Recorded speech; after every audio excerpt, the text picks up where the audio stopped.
Thank you, everybody, for inviting me here. I am David Secor. I am a Democrat and candidate for the United States House of Representatives, District 50, the seat currently held by Mr. Duncan Hunter.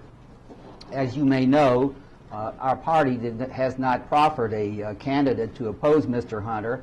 My understanding was that it was their considered opinion that he couldn't be beaten.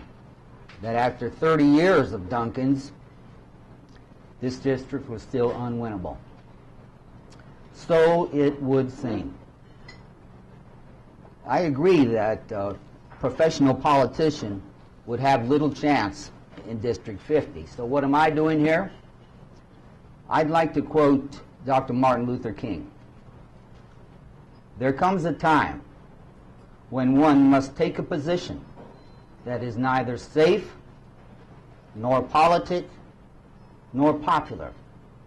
But he must take it because conscience tells him that it is right. I'm not a professional politician. I've been a working man all my life. In July, after 19 years with the Superior Court downtown, I left my job to stand up and oppose Mr. Hunter and his corporate masters. Why would I do this?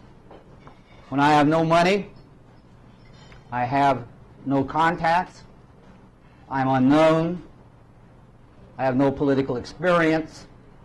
The best political minds say that I am at best naive and at worst a fool. And the fact is, yes, I'm retired. My home is paid for. I have no bills. I could very easily just sit back and watch this circus go by. So why do I do this? Because there comes a time when one must take a position that is neither safe, nor politic, nor popular. But he must take it because conscience tells him it is right. Over the last 30 years, you and I have watched, you and I have experienced the steady decline of the American working class. My campaign is called The Man versus the Machine. It's called that because it is not simply between two candidates. It's between two totally different visions of America. One is dominated by multinational corporations, big banks, Wall Street lobbyists, and PACs. I call it the machine because it is heartless. It is heartless, it is cruel, it is relentless and uncompromising in its drive to destroy the middle class, to wipe out 80 years of progress for working men and women, for the elderly, and for our children. On the other side is we, the people, the working people, whether employed, unemployed, or underemployed.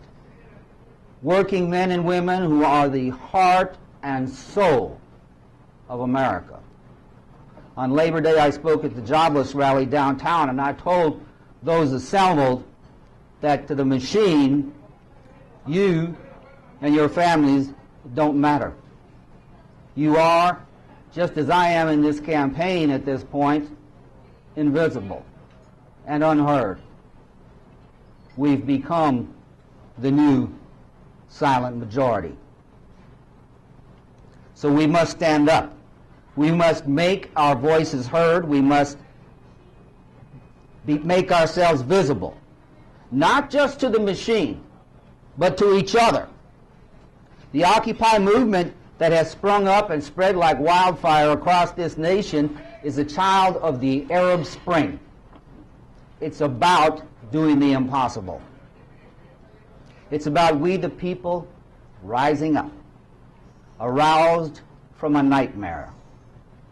So is the machine beatable? No, or so it would seem. That's what they said about Mubarak in Egypt 6 weeks before he was toppled from power. So we, the people, are waking from a nightmare, a 30-year-long nightmare that began innocently enough. If you remember, it was morning in America in 1980.